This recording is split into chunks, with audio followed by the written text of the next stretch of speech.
You begin as a person, an innocent baby. And the moment you were born, your culture and your family and your environment and your educational system begins to form your belief system. And that could be detrimental. Because if your culture and your environment does not teach you the truth, then you will believe a lie, even about yourself. And your belief system becomes your personal philosophy, out of which you influence other people. And that's why the foundation of your public leadership is determined by your private belief system.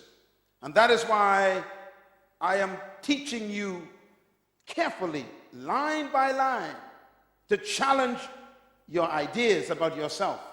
Because you came out of a history, just like I did, where we were formerly oppressed by colonial imperialism, which taught us some ideas that were not true about you. You were trained to be maids and yardmen and farmers and workers on plantations and serving tea and cooking for people. You were not trained to own a business and build a company and lead a country and buy your own oil field or invest in your own gold mine. It's always somebody else doing it, because you've been trained that you cannot and should not try to own an oil company. And so we accept the idea. So our philosophy says we cannot own that. So we have been trained to be an employee, not an employer. As a matter of fact, we've been so brainwashed by the wrong philosophy that we are afraid to own things. We are afraid of success. Even the religion we were taught reinforced our lack of self-belief. You know what you were taught for the last 100 years in religion. Your doctrine came from another country. Your belief system was imported by people who owned your forefathers. And they taught us songs to sing, didn't they? Songs like, I got a shoe, you got a shoe. All of God's people got a shoe. When I get to heaven, I'll put on my shoe. I'll walk all over God's heaven. Interesting song. So the enslaved, oppressed person sang that song. And they sang it to the master, the oppressor. They said to the master, I got a shoe and you got a shoe.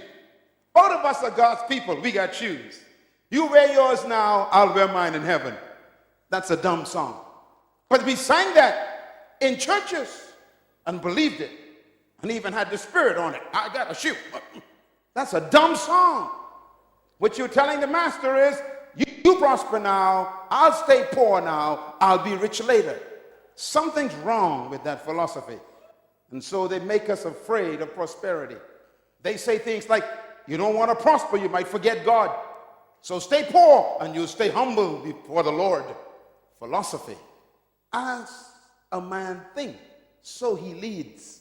So the pastor who comes out of that philosophy preaches to his people, stay away from politics, stay away from money, stay away from power, stay away from influence. Just hang on until Jesus comes. And that is what we preach. We actually preach to our people that they should not be leaders, and they should not own, and they should not have influence. And that's why the Creator sent me to talk to my cousin. You are a ruler. You are a owner. You are an employer. You can run any business. But you got to change your belief system.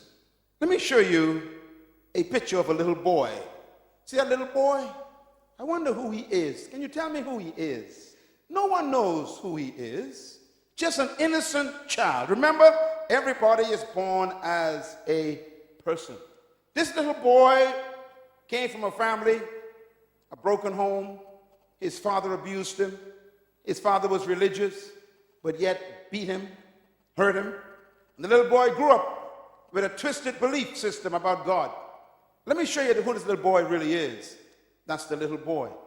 He looks so innocent, doesn't he? But the boy is really that man. That man was trapped in that boy. His name is Adolf Hitler. His philosophy was very serious because he believed in an idea that he picked up from the Romans. And I want to close this session talking about the Romans because Papua New Guinea is ruled by the same ideas that the Romans had. Hitler believed that he was born and chosen by God to restore the Roman Empire. He believed that. He believed that he was created and born to bring back the glory of Rome, and therefore he had to subdue all of Europe because Rome ruled the whole world from Africa all the way to England. Rome was the most powerful empire and kingdom in history. Rome was the first kingdom to colonize the whole world. No kingdom has ever arisen to be greater than Rome. Rome was the most successful colonization process in history. Rome ruled the whole known world of Europe. And Hitler believed that he was born to restore the glory of Rome. He called it Mein Kampf. Where did the Romans get their ideas from? And this is important to think about leadership. The Romans conquered the Greeks. The Greeks were the ones who invented the philosophy of leadership that control our world today. Please listen to me carefully. Because Jesus was born under the Roman Empire in a Roman colony controlled by Greek ideas. So don't miss this. The Greeks were the most influential philosophers in modern history. The Greeks were the ones who invented the ideas that control the world right now. As a matter of fact, the Roman Empire adopted the Greek philosophy when they invaded Greece. The Romans were so powerful that they conquered Greece and destroyed the Greek Empire, but they did not destroy the Greek libraries. The Romans are smart people. They took the Greek libraries and they adopted the Greek ideas and philosophy of leadership. And so the Romans became Greeks in thinking, but Romans in military power. I want to give you quickly why this is important to you in Papua New Guinea. Because Papua New Guinea is a product of the Romans. And Papua New Guinea was ruled by Greek ideas. And that's why we are having difficulty right now with the mentality of the Papua New Guinea people. So you have to listen carefully what I'm going to say. I'm going to talk about your future and your past. The Greeks believed certain things about humanity and about leadership. The Romans adopted them, and the Europeans used them, and they colonized Papua New Guinea. And they used the same ideas of the Greeks to control Papua New Guinea. Papua New Guinea is a very young country. You are still battling with Greek ideas. I'm going to prove it to you. Because every colonization process carried the Greek idea and subdued the people. What did the Greeks believe that's important to you? Write them down. Number one, the Greeks believed that leadership was a product of natural endowment. Very important words. The Greeks believed that leadership was a product of natural endowment. What does this mean? Some of you know about the Greek philosophers who changed the history of the world. Let me give you a few of their names. Plato, very powerful Greek thinker. Aristotle, very powerful Greek philosopher. Socrates, a very powerful Greek thinker. These are the kinds of thinkers who gave their ideas that control the world today. I always tell people that the world is ruled by dead men. Our countries today, including Papua New Guinea, is ruled by dead men. How? Because they left their ideas with us. Ideas outlive humans, and ideas are more powerful than death. And the Greek philosophers like Plato and Aristotle and Socrates, they invented an idea. Look at my lips, please. I'm going to quote one of their ideas. This is a Greek idea. Demokrata. Demokrata is a Greek word. The Greeks invented the idea of democracy. Democracy is not from the Bible. It's from Greece. The Greeks developed the idea of what they call politis. Politis is a Greek word. It means chief citizen. Politis. It's where we get our word politician from. It's a Greek idea. What's a politician? A politician, the Greek says, is a person that the people give their authority to and make them chief citizens over them. It's a Greek idea. It's when people give their power to one person and tell that person to lead them and to rule them. It's called the power of the people given to a chief citizen called a politis. Listen carefully, please. Jesus Christ was born under that policy.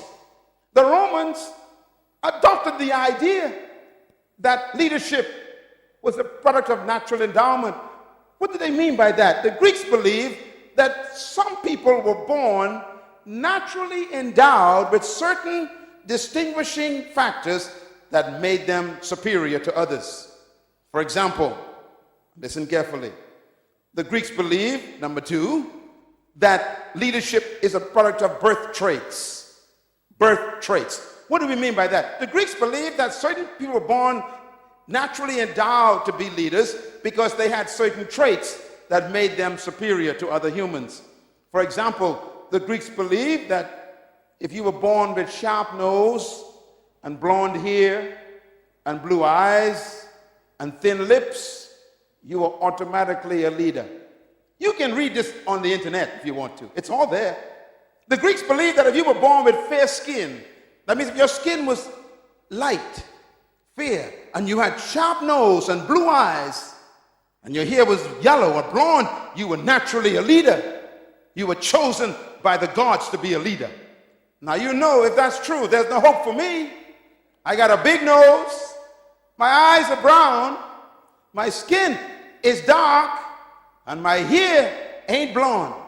So the Greek says if you were born without sharp nose and light skin and blue eyes and blonde hair, then you were automatically a slave. The Greeks believed that. The Romans adopted it, and so there's no hope for you being a leader. You got the wrong skin, the wrong nose, the wrong eyes, and the wrong hair. Follow me? The Greeks also believed that leadership was a product of providence. Very important word, providence. Providence is referring to the gods. The Greeks believed in many different gods. And the Greeks believed that if the gods chose you to be a leader, then you were automatically superior to everyone else. If the gods did not choose you to be a leader, then you were automatically a slave and a follower for the rest of your life. In other words, the gods choose leaders. Well, think about it. So if you were born with dark skin and brown eyes and a big nose and thick lips, then the gods chose you to be a slave. That's what they taught. That's what they believed. That was their philosophy. The Romans adopted that philosophy. Let me give you one more the Greeks believed. The Greeks also believed that leadership is a product of charismatic personality. The word charismatic is a Greek word. It's the word charisma. Do you know what it means? It means gifts of the gods. Charisma, gifts of the gods.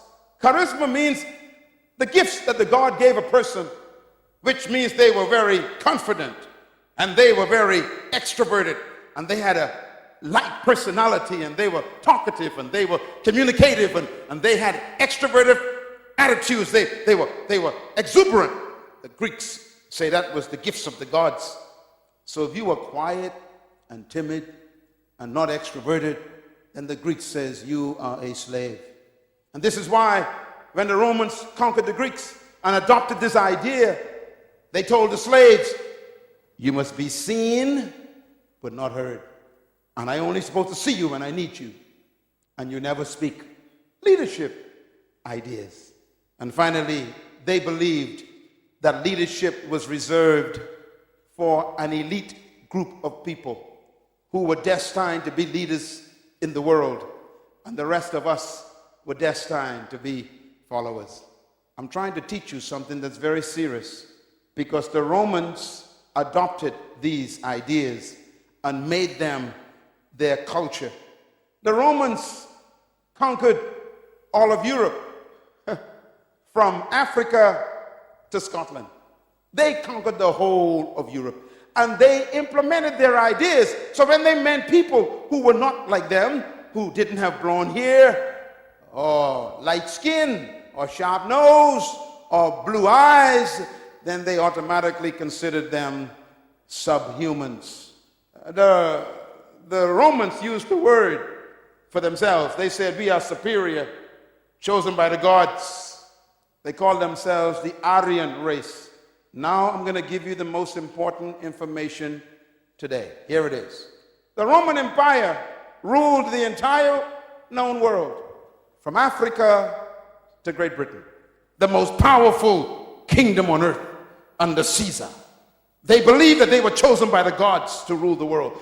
They believed they were handpicked by the gods with certain traits to dominate the world. They believed that they were superior to all other races. And that was in the Roman mentality. Do you know how Rome was defeated? No one could defeat Rome. It was the most powerful empire in history. It had the most powerful army in history. No country could defeat Rome militarily. It was so powerful that when Rome showed up, everybody bowed. And that's why you hear the statement, when in Rome, you do as the Romans do. Wherever they went, they colonized the whole world. And Jesus Christ was born right in the middle of the Roman Empire. He was born in an empire which believed that he was automatically a slave. And that's why they treated the Jewish people through whom he came as dogs. Jesus Christ was born in a colony, just like me. He was born subjugated by a powerful colonial power called Rome, just like you. He was taught that he was born to be a second-class citizen. He was taught that he was born to be subjected. He was taught that if some soldier in the Roman Empire asked you to take your cloak off and give it to them, you had to give them your clothes if they were cold. He was taught that when a Roman walked in, you stand up and bow. He was taught if the Roman gave you his shield to carry for a mile, you got to take it. He was taught if a Roman soldier got tired carrying his spear, he could say, here, take it from me, and you have to take it. He was taught that he was not a leader, he was a slave. He was born in a colony, just like you, just like me. Listen carefully. And that's the mystery of Jesus Christ. He was born under that culture, but never allowed the culture to be born in him. Let me explain Papua New Guinea. When the Roman Empire was defeated, it was not defeated by an army. It was defeated by what destroys most countries. The Roman Empire was destroyed by immorality. As a matter of fact, history teaches that the Roman Empire was destroyed by the loins of their leaders. Your loins are right here. Their sexual life destroyed them. They died from the inside. They decayed from immorality. 14 Caesars, 12 were homosexuals. They slept with boys, not women. They fell in love with their lust to the point where they became so immoral that they began to have men marrying men. It's as old as 2,000 years ago. They were destroyed by their lusts of the flesh. When a country begins to embrace immorality, their demise is on the way. When a country begins to sanction immoral acts that God condemned, don't worry about that country, they are dying. No matter how powerful your guns and military weapons are, if your morality becomes a cancer, your weapons become useless. and Rome died in the bedroom. And so the Roman Empire fell apart. It broke up through strife. Look at me, please. This is important. And when the Roman Empire fell apart, it broke up into small little kingdoms. It used to be one kingdom, but now it became many kingdoms. Let me name some of the kingdoms that the Roman Empire became. There was a kingdom called Franco. We call it France today. That was a Roman kingdom. The second kingdom was Spanian. We call it Spain today. It's a Roman kingdom. Another kingdom was called Portugal. We call it Portugal today. It was a Roman kingdom. Another kingdom that came from the Roman Empire was Anglo-Britannia. Anglo-Britannia. Great Britain is a Roman kingdom. We call them England today. Anglo. Light skin. Interesting.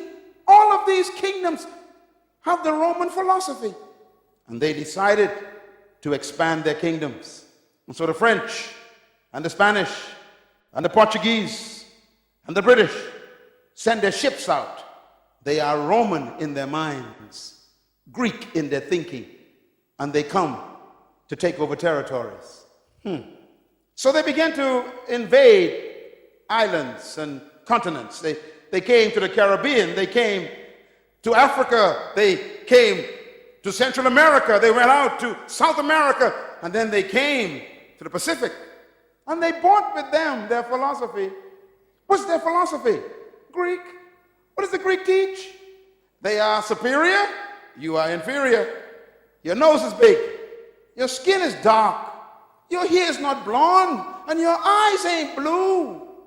And your lips are thick. The gods gave you to me to be my slave.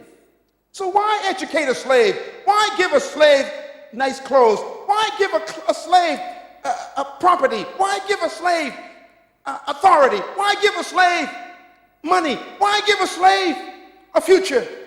Philosophy. And so is the story of colonization. It's easy to sell a slave. After all, they're not chosen by the gods. Now let me say something very quickly before I wrap this up. Every philosophy comes from an ideology.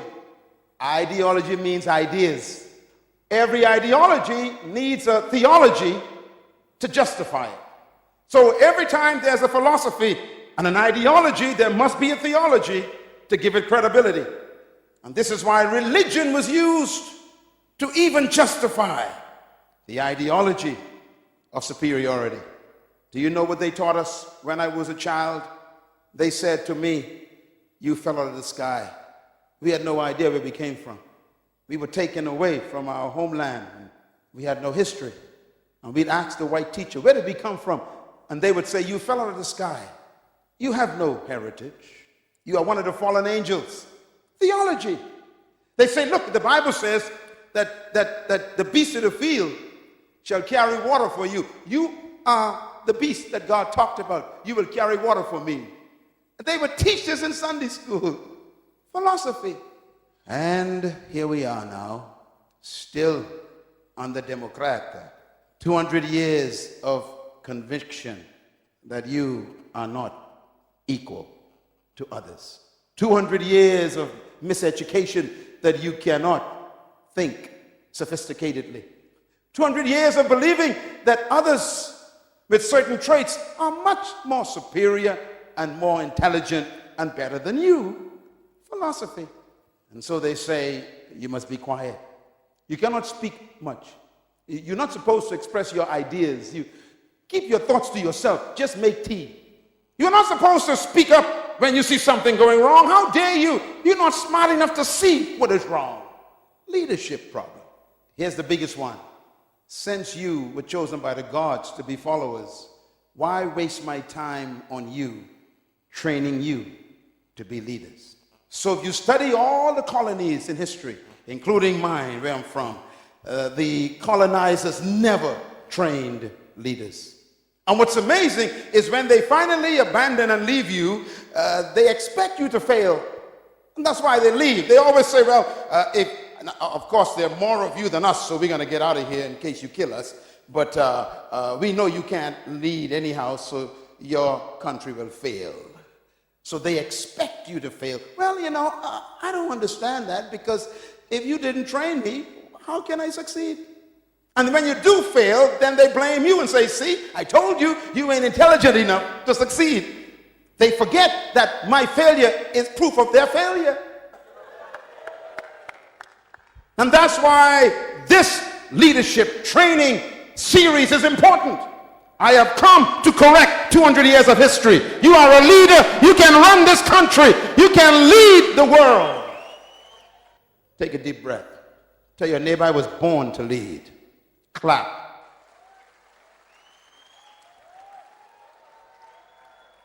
I want to show you this before we go, because it's so important. All the world leaders, if you study them, they're all battling with these issues.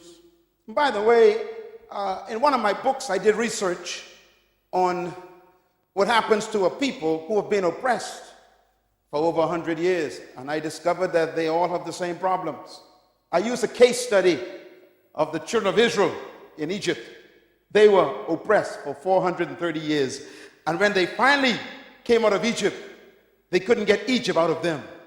And as soon as they got independence, or should I say deliverance from Egypt, under Moses was their leader, and even Moses had psychological problems. Remember, he was born in Egypt. But you'll remember that when they came out of Egypt, they didn't go into freedom. They was just delivered. Don't confuse deliverance with freedom. Papua New Guinea is not free yet. You are simply delivered. You are in the desert. And why does God take you to the desert? Because he doesn't want you to go into the promised land with Egypt in your mind. So he keeps you in the desert to try and change your mentality to think like a free person. Don't ever confuse independence with freedom. Independence is an opportunity to become free. It is not freedom. They were delivered from Egypt. They were independent from Egypt, but they still wasn't in the promised land. You are not yet in the New Guinea that God promised you yet. Because that Papua New Guinea requires a new kind of mentality. One day, my wife and I went to Egypt to visit, and we were in Israel for 10 days, and we caught our flight from Israel to Egypt. I will never forget my experience. We took off from Tel Aviv, and before I could fix my seatbelt, the announcement came over the PA system. Please prepare for landing. I became confused. We just took off, and we were landing. Now, I thought that Egypt was far away from Israel.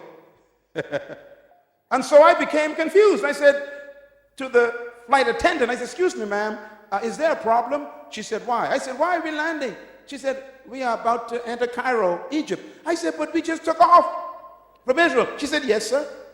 I said, but we didn't fly. She said, I know. I said, we're landing. She said, yes, we're landing. I said, wait a minute. It's only been 20 minutes. She says, yes. I said, wait a minute, lady. I was in Israel. That's Canaan, the promised land. And in 20 minutes, I'm in Egypt. She said, yes. I became confused. I started calculating. Let's see. 40 years. Why would it take 40 years to make a 20-minute journey? Interesting question. When we arrived in Egypt, we went to the hotel, put our bags down. Our guide came later that day to take us to see the pyramids and go to El-Aqsa and all the places of Egypt to see all the pharaohs, the history and everything. And we went to the pyramids and everything, and beautiful. And we felt like we entered the Old Testament, because that's where the Old Testament, really, most of it took place. And I said to my guide, when we were driving, I said, sir, how far away are we from Israel? He said, depends on how you get there. I said, okay, if I drove in a car, how long would it take? He said, it'll take about 7 hours. I said, what if I walk from Egypt to Israel? He said, it'll take 40 days. I said, what about the aircraft? He said, 20 minutes. I began to calculate. I said, wait a minute. If I drove in a car on a bus, it's 7 hours. If I walked, it's 40 days. If I flew, it's 20 minutes. I went back to my hotel room, confused. I picked up my Bible because I had to go and find out what happened. And the Bible says, and they left Egypt, headed toward the promised land. But God did not take them directly there. I'm quoting the Bible. Because they were afraid in their minds. So he led them the long way around to get Egypt out of their minds. Now here's my mystery. This is Egypt. This is the promised land. And it's only 40 days walk. Why would it take 40 years? And I was confused. That means he kept them going around in circles for 40 years. Do you know why?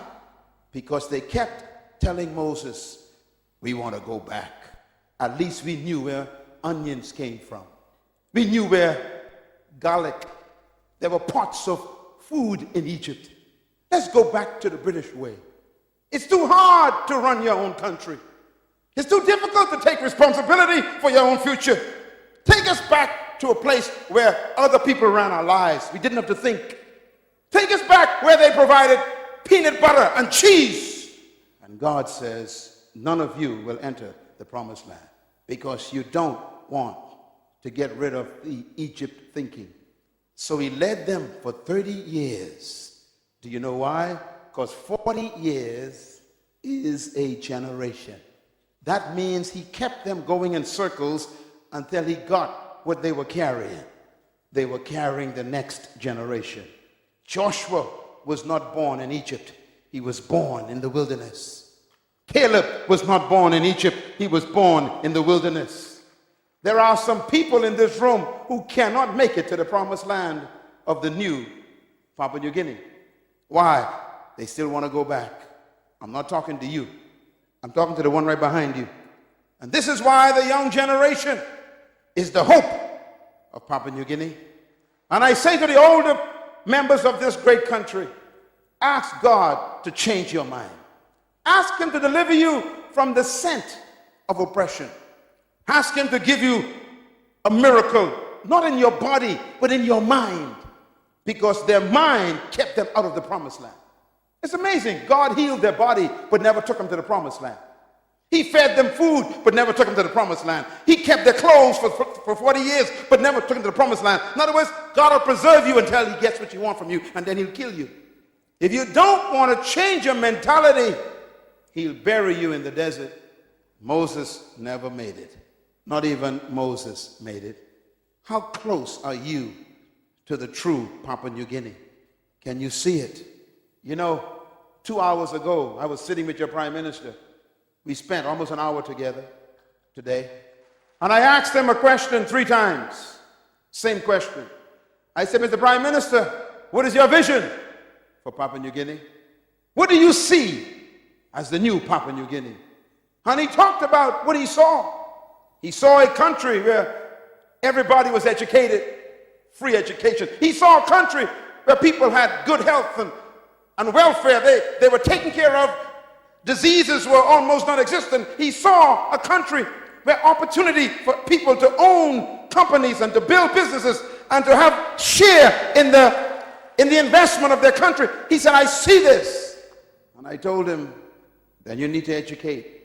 You need to provide free education for every child in Papua New Guinea. Because until their mind is free, they are stuck in the wilderness. Sitting in this room are some of the greatest leaders in the world. And I believe that with all my heart. You are an awesome leader, young woman. But you have to unlearn what you've been taught by history. You must be free from the Greek mentality and the Roman ideology. You must be set free from the spirit of colonization and believe that you can govern this country effectively by God's help. I beg you today to be delivered from Greek philosophy, because I too was a victim. Now let me close with how I got delivered. You want to know how I got delivered? Traditional leadership teaches that leadership is controlling and imposing your will on people. That is not true leadership. Secular leadership says that leadership is management of people. Leadership means you are superior to the followers. They teach that leadership means that you are served by your followers. They teach that leadership is measured by how many people serve you. This is not leadership. Please go back and invest in those books, because until you get mentally free, you'll never make it to the new Papua New Guinea. The promised land is a beautiful one. I'm afraid for this country. This country has so much wealth in it now that we need true leaders to govern it. And that's why you're here today. Maybe God is preparing you to go into political life, to govern this country in the fear of God, intellectually stimulated by the truth about yourself, where you do not harm people for your own private ambition. Here's my philosophy of leadership. It's opposite to the Romans. Number one, I believe that trapped in every follower is a hidden leader. Number two, I believe that every human being was created to lead and designed to dominate. Number three, I believe leadership potential resides in every human being. Number four, I believe that you were born to lead, but you must become, through a process, a leader. Number five, I believe that true leadership is not doing things, but manifesting yourself. I believe with all my heart that the purpose for true leadership is not to maintain followers, but to produce other leaders. I believe these things as my philosophy. And that is why I travel around the world to come here to wake up the sleeping leader on the inside of you. My philosophy helps me set people free, not oppress people. My philosophy helps me believe in your equality, not your inferiority. Where did I get my philosophy from? I got it from the one who created all humanity. And here's the bottom line. Genesis chapter 1, verse 26. It says, and God said, let us make man, how? In our own image and in our likeness. Why?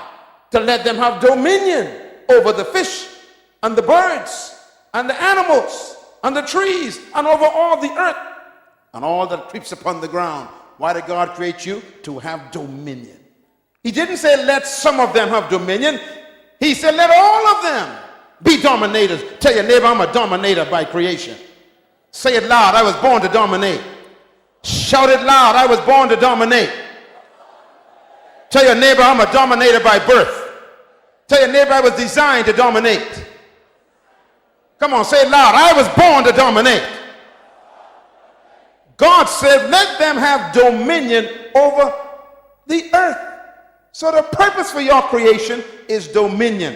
And therefore, dominion is the most important word to you. Verse 27 says, so God created man in his own image. Watch this.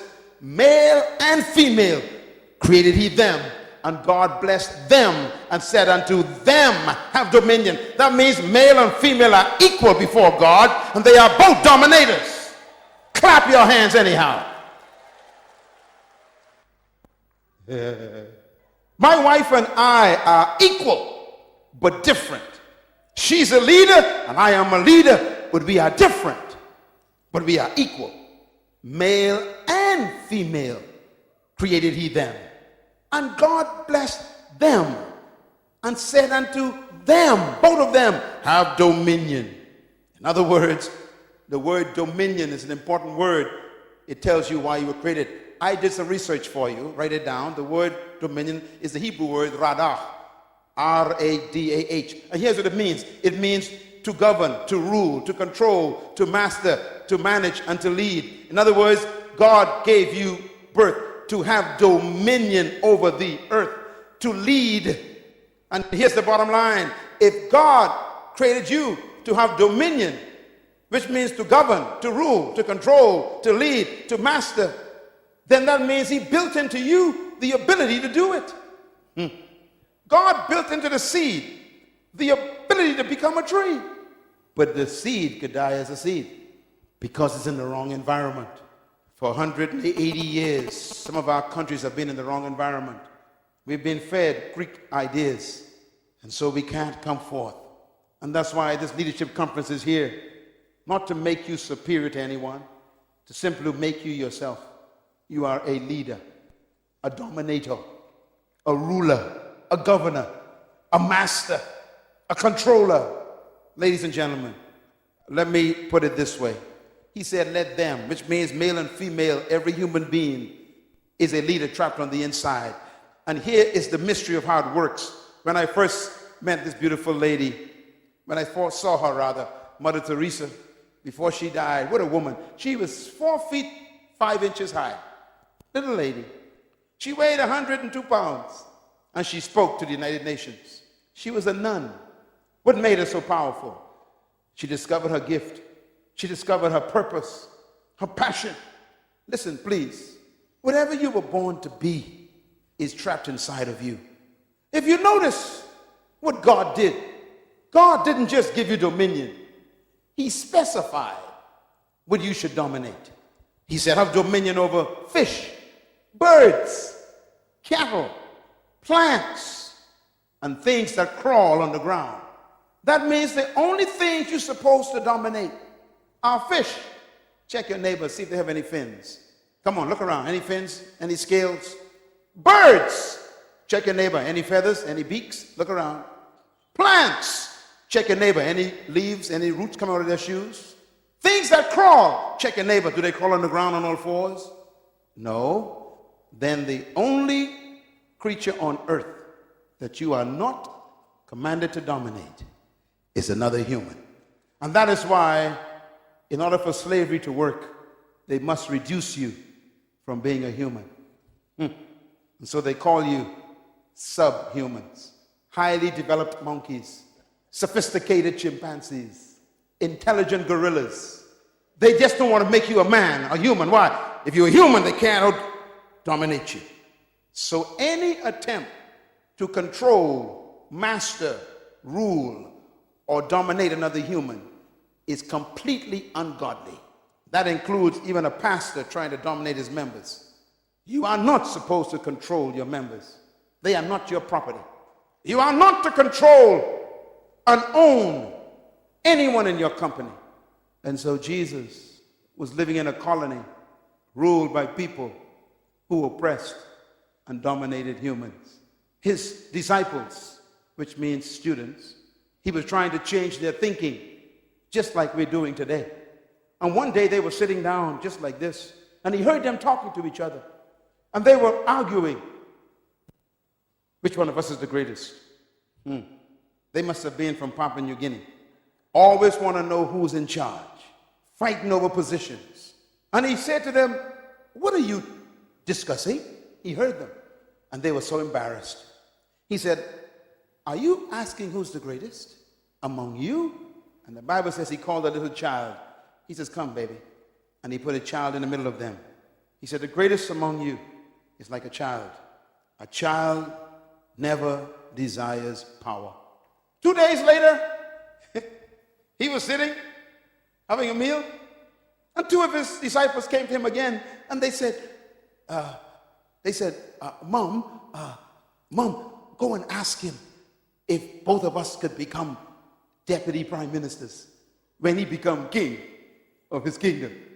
Forget the other 10. Make sure look out for ourselves, Mom. He listened to a woman, and their mother went to Jesus and said, Sir, good master, will you make sure that my two boys sit on your right and your left when you come into your kingdom? And Jesus was shocked. And he said, woman, first of all, you don't know what you're asking. You can't ask for leadership positions. He said, secondly, you shouldn't try to be like other people because you couldn't drink the cup they drink. The word cup means price. You couldn't pay the price for their position. Never be jealous of someone because you don't know what it cost them to get where they are. Can you drink the cup they drink? Leaders don't become jealous of other people's positions. And then he said these words, to sit on my right and my left is not mine to give. These places belong to those for whom they have been determined by my Father. That means you can't even pray to Jesus for a position. Ladies and gentlemen, listen to me. It's okay. Listen. Don't look at me. This is very important. And then he said these words. You know that the Romans and the Greeks, I'm quoting Matthew chapter 20. You know that the Romans and the Greeks love to lord it over one another and lord it over the people. The word lord means to own something. That's why you call your landlord. It means owner. He says the rulers of this world love to own people like they are property. And there are some pastors who got that same spirit. These are my members. They ain't your members. The Apostle Peter says, pastors, do not lord it over God's flock. The same word Jesus used for the Romans. You don't control people. True leaders don't own people. They set people free to become great. He said, do not lord it over people like the Romans do. And then he says these words, it shall not be like that among you. Because in my kingdom, if you want to be a great leader, you must become the servant of everybody. And that means true leaders serve their gift to everybody. It doesn't mean to become a subservient. It means to serve yourself to your generation, to give your gift to humanity. I'm doing that right now. This is my gift. My gift is training third world leaders. This is my gift. What is your gift? Because your gift is your area of leadership. And that's why great leaders never seek followers. They seek to serve themselves to their generation. He ends the seminar with this statement. He says, just like the Son of Man did not come to be served, but to serve himself a ransom for many.